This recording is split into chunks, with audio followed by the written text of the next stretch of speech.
داسې مزیدارې چڼې او سپینې د تړکې والا وریجې به پخو که نه، ورسره تړکې ول ماسته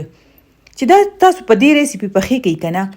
نو تاسو نه به پایې هېرېږي، مطلب پانچې چې د غوایي خپې د هغې نه هم زیاتې طاقت کې او مزیدارې،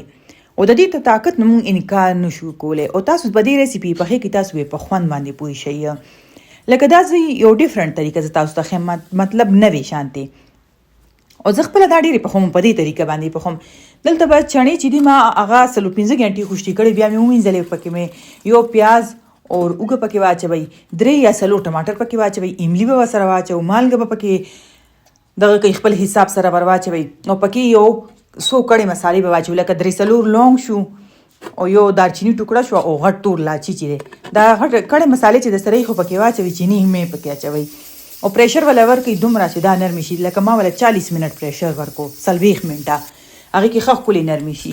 او دې خوا مې تړکې والا وریجې پخولې بالکل ساده، دومره ساده چې سم پکې نه، خو تاسو به په خوند پوه شئ. لکه پیاز، یو غټ پیاز سور کړئ او هغې کې بیا د وریجو په حساب باندې 2 ګینه اوبه واچوئ، او پکې یو ورکوټي چمچ زیره واچوئ، یو چمچ پکې چکن پاوډر واچوئ، چکن پاوډر کني کیوبس پکې واچوئ، چکن کیوبس دي، او پکې ژوندۍ مسالې ما یو څو واچولې چې څنګه مې دې بل کې اچولې وي دې کې، او بس هغه چې کله اوبه وخوټ کېږي وریجې به پکې الاچو، امره پکې نه اچېږي. بس دلته ټماټر نه پوسته کې اخوا کوي، چې کوم نه اخوا کېږي اخوا کوي، چې کوم نه اخوا کېږي هسې به یې موږ داسې پخو چې دا ټماټر او دا پیاز به پکې نامونشان وي. دغه شان دي چې کوم د املي والا ګډ کې دي نو مایه ښکاري، پکې پټ نه دي هغه ګډ کې چې دي، نو هغه ګډ کې به هم دې نظر اوچت کوه، ځکه چې دا چڼکې بیا خیر وروستو بعد کې هم ښکاري، خو هغې پکې خپل کار وکړو، مطلب چې څونه تروشوالی پکې پرېښلی شو، خوند یې پکې پرېښو. ښه کله تاسو چې دا چڼه یا شوی دې ټایم کې که تاسو چې دا ټینګه غواړئ چې دا شوربه لکه ټینګه ټینګه، نو تاسو دې کې یو الو چې دی سپین کوي پکې کېږدئ، نو چې کله دا داسې پخه شي دې کې هغه الو میده شي که نه، په سمسۍ باندې زور ورکوئ، نو دې ته خورواني دا داسې ټینګه شي. زه اکثر پکې اچوم، خو نن ما ویل چې هسې هم وریجو له پخې نو څه له پکې اچې. بس بیا مې ولا تړکه جوړول شروع کړه. تړکه کې به څه کوو، موږ به داسې وکړو چې غوړي واخلئ چې څومره تاسو سالن ته اچوئ هغې مقدار سره واخلئ. ما لږ هغسې ډېر نه علم، ځکه چې ما ورسره وریجو دپاره زه تیاروم، او دا روټۍ سره به هم خوري، ناشته کې به هم خوري، هر ټایم یې خوړی شي، او دا به بیخي داسې نه لګي چې دا تورې چولې دي. بس چې څونه غوړي تاسو کټوۍ کې استعمالوئ هغې کې مرچکي سره کوئ شنه سم ډېره، او بس بیا به چې مرچکي کله سره شي نو ګیس به بند کړئ. دلته ما اوس ګیس بند کو، او دې کې مې یو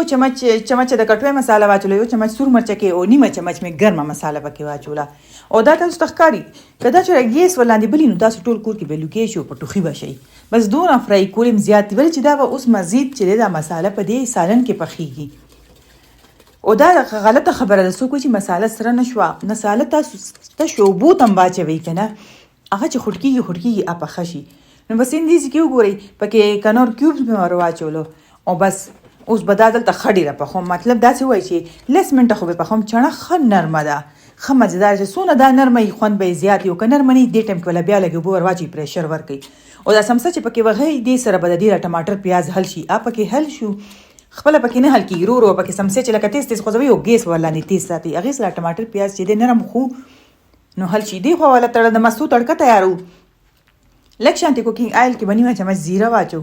شنه مرچکي مو که ډېر خوښ وي که نه سره کړي نو واچوئ پکې. ښه دې کې تاسو دې کې ټکېدلې اوږه هم اچولی شئ دې زیرې سره، د هغې خو لا دومره مزیدار خوند دي که نه چې زه تاسو ته ویلی نه شم. دا موږ اکثر سالنونو سره هم جوړو،